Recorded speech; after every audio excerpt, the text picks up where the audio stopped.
Just how hard is it for Russia to keep its troops supplied? Well, leaked audio from the front lines has revealed just how rough it is. This is, of course, our boy Insight from Ukraine and Russia. The link is always in the description if you want the video. Let's get into it. In this video. It's relatively long and definitely interesting. So without further ado, let's just listen to it. Не, начало как не знаю где. Да ты имеешь в виду снаряды или дождик? Снаряды. Снаряды. Ooh, throwing just lots and lots of shells. We've talked about this. This has been unusual in that it's such an artillery-heavy conflict, much more so than what we saw, for example, in Iraq and Afghanistan, where the need to reduce civilian casualties was so great and the need to stay mobile that you rarely saw indirect fire. You would sometimes see the Taliban throw mortars, and then the U.S. would have counter battery fire. But unless they had this really strong sense of where the enemy was, you wouldn't use artillery. And it was just much more precise and surgical to use aircraft, fixed wing aircraft or rotary wing aircraft, to drop ordnance, right? Because they could use cameras, they could get that ID on the enemy, and they could be much more certain that there weren't civilians in the area. But in this conflict, of course, artillery is the king of battle. То есть ты между Луганском и... Лёх, я в общем, неподалеку от Кременной, в сторону Красного Лимана. И продвигаемся... Okay, let's take a sec real quick and just see if we can discern where these guys are. Let's look. So when we pull up the map, let's do the deep state map here. There we go. And we'll do it in English. So Kreminna is actually right here. So here's Kreminna, here's Lyman. And we're saying we're moving in the direction of the reservoirs. I suspect that he is probably talking about, if he's not talking about these reservoirs here, Stara Krasina, this may be recorded earlier. These look like the reservoirs. So what I suspect is probably that he is in this area here, and by moving towards the reservoirs, he may mean that he is somewhere on this front line and moving northward. That would be my guess, or that they're trying to advance. Not certain. Сторону водохранилищ. Граница больше не есть, я так понимаю, на броне-то, да? Да почему? Мы на передке стоим. Я даже... Ну, почти впереди меня вот как раз Юрка Шипилов был. Я ему звонил, он раненый лежит. И ему с предплечья ебнул в осколок. Да, вот он много чего рассказывал, как говорится. У них, говорит, вообще хуевенько было, говорит, не пожрать, ничего толком. Yeah, so already he says that people further along the front line don't have anything to eat. And this is often a function of poor logistics.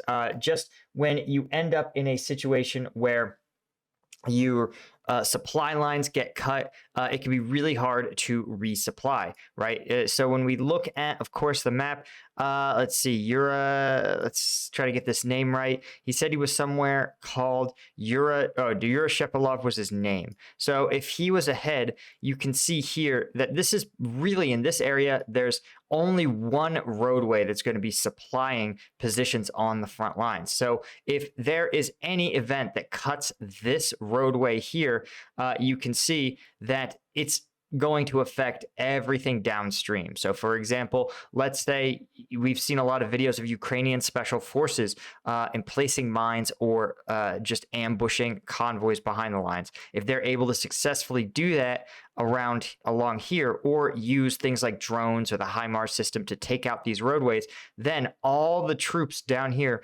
will end up going days or potentially even weeks without resupply.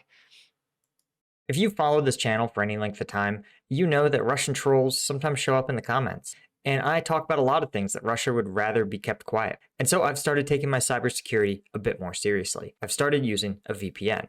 And that's why I wanted to talk to you about today's sponsor, Atlas VPN. Check out Atlas's Steel Black Friday deal, because now you can get Atlas VPN Premium for just $1.70 a month, plus 6 extra months with a 30-day money-back guarantee. It's the best Atlas VPN offer of the year. So be quick and get your deal by clicking the link in the description. It's a limited time offer. Atlas VPN protects and encrypts your web traffic through a secure tunnel, preventing spying and hiding your IP and online activities from unwanted observers. Atlas VPN's Data Breach Monitor automatically scans leaked databases and informs you of any exposed personal data, like your social or date of birth. Atlas VPN also blocks malicious links, ads, trackers, and notifies you when someone is trying to steal your data. Atlas VPN is easy to use. Just open up the app, turn on the VPN, select your country, and boom, you are browsing from another location. You'll be able to see price deals only available in select locations, like deals on airlines or hotels. You can also access geo-restricted content on services like Netflix or Hulu. Atlas VPN also provides high-speed protection for gaming and streaming. So check out their Steel Black Friday deal, where you can get Atlas VPN Premium for just $1.70 a month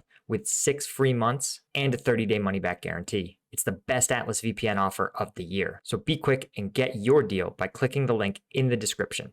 This is a limited time offer. Say 100 meters at that lower angle, right? You're going to end up, it's going to cover that 100 meters very quickly. More of its kinetic energy is being put into traveling vertically than traveling horizontally. A mortar round, in contrast, to cover just 100 meters, is going to have to go up and then drop back down. It's going to spend a lot of its kinetic energy propelling it upward and then down again. And that can have some advantages. As you can imagine, right, a mortar can go up and come straight into a trench in a way that a tank shell cannot. But as he mentions, he really can't, it feels so much quicker, right? There's less time from when the tank discharges the round to when it arrives. It might even hit before you hear the tank shot itself, because the round could be traveling at supersonic speeds. Да, они даже не шумят нихуя. Ну, а Мишань, бывает, как ее, падешь, не падешь, а как, груз 200-то много, нет? Лех, вот из Юркиной бригады, всех команд. Человек, что ли, видать? Сколько? 10. 10 человек, да? Да, 10 из 100. Ай-яй. So to give you an idea, perspective on how much that is, 10 people for 100 KIA. Let's assume conservatively that another 10 are wounded. You're talking about a company in this case fighting at about 80% capacity. So this is right on the cusp of being combat ineffective. I think it's more realistic to say that for 10 KIA, you're going to see about 20 WIA. That would be about 70%. And this is where, by NATO standards, the unit begins to degrade. That is to say, in NATO doctrine, there are things that you expect a company to do, right? An infantry company can secure X kilometers of entrenched positions. And an infantry company of 100 people-ish can seize up to, an objective occupied by up to a 30 enemy. These are fixed numbers that planners at the headquarters level use to decide how many troops get allocated to certain types of operations. And the problem is that when you start to get to 70 or 80% capacity, you have to start dialing down those numbers. Your infantry company can't necessarily, with 70 people, seize an objective from a 30-person defensive position. They can't necessarily occupy 7 kilometers of defensive positions, or whatever it is, 5 kilometers.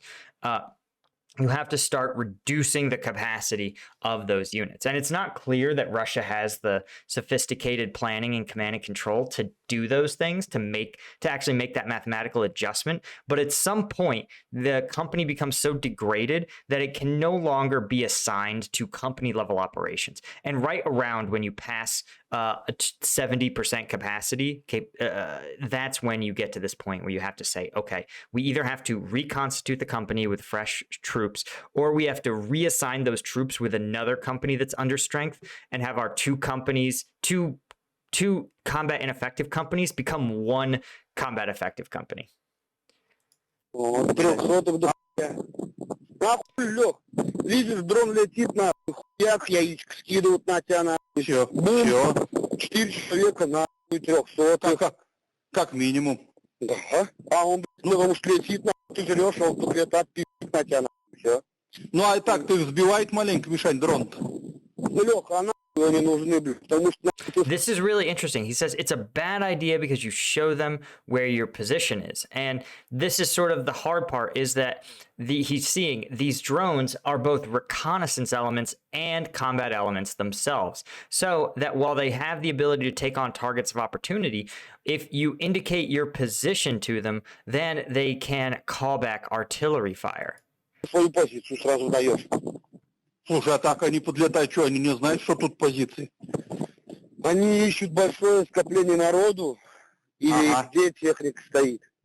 Ну их, я так понимаю, больно не подпускают все равно.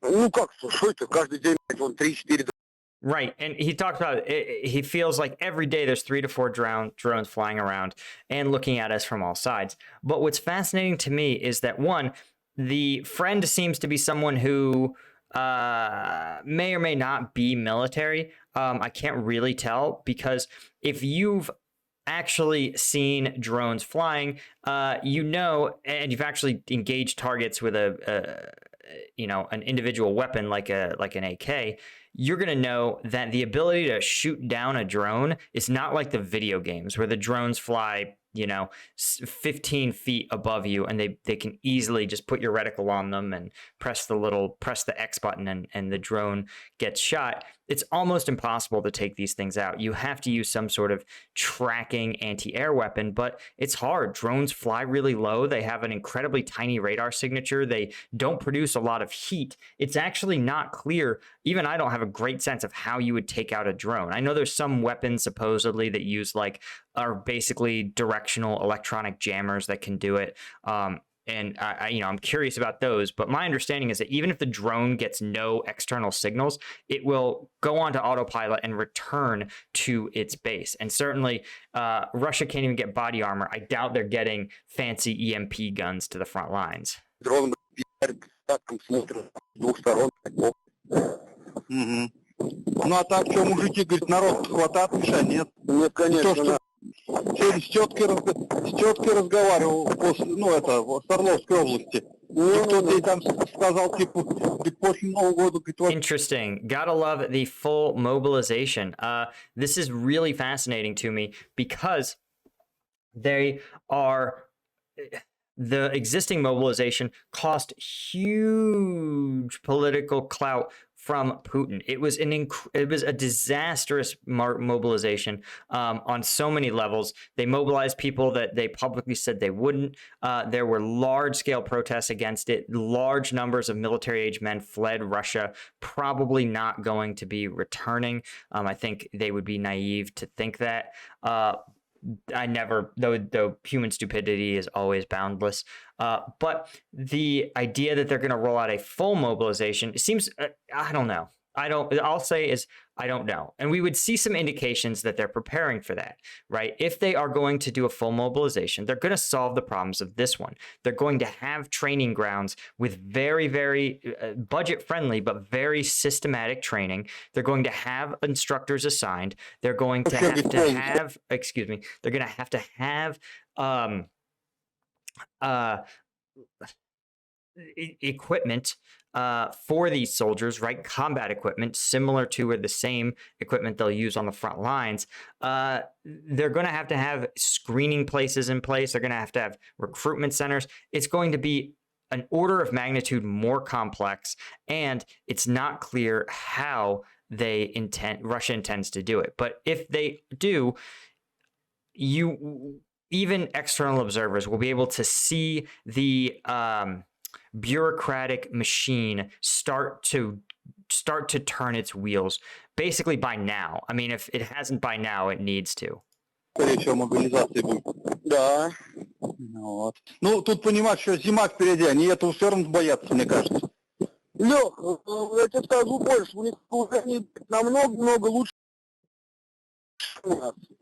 Угу. И им похрен от зима, по идее, может. Да? Лех, они 8 лет окапывались здесь, а им похуй на эту зиму. У них рецепляки, ночники, Okay, I want to actually point out what he's talking about. operating in the winter environment, in an Arctic environment, is very complicated.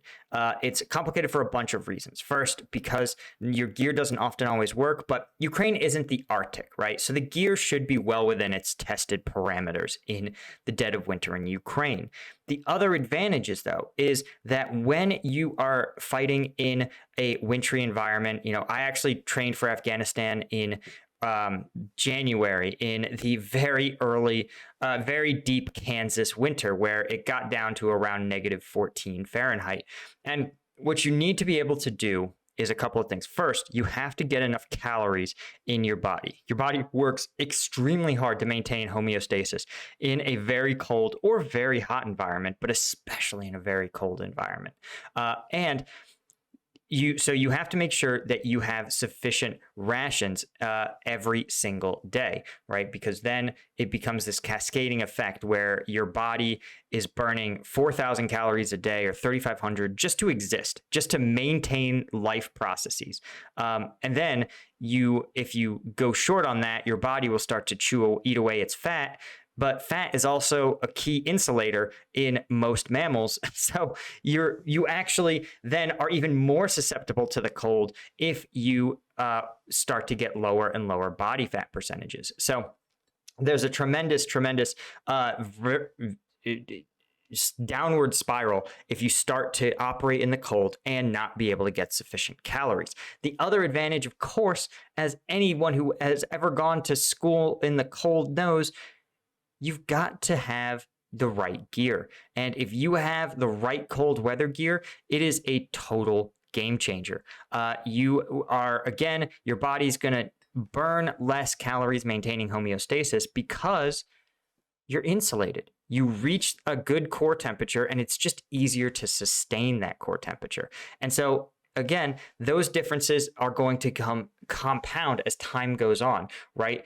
Imagine the caloric difference between someone who's wearing Russian military fatigues and no cold weather gear to a Ukrainian who's wearing NATO military spec gear, right? After a week, you're talking about thousands of calories of difference. After a month, you're talking about a tens of thousands of calorie deficit, right? So by the end of winter, you will have one army who probably is going to be properly fed, mentally clear, physically able to perform combat tasks, and you'll have another army who is basically just trying to get enough calories to stay alive in the freezing winter. Your brain takes more calories than almost any other organ. Your brain is going to be operating in a sort of slowed down mode.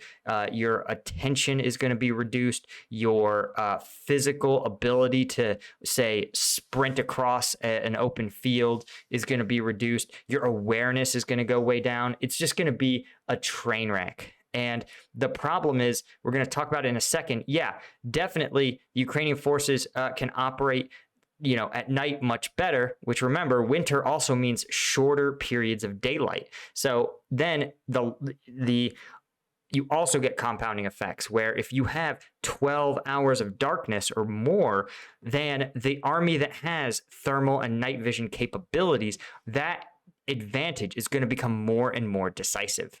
Ни тепляков, ни снегов, ничего нету. Ничего нет. Да, конечно, Вот, ёпты. Ну, нас смести-то останется, что там, блядь. Да. Скажи, слава богу, арта еще, как бы грады работают хорошо.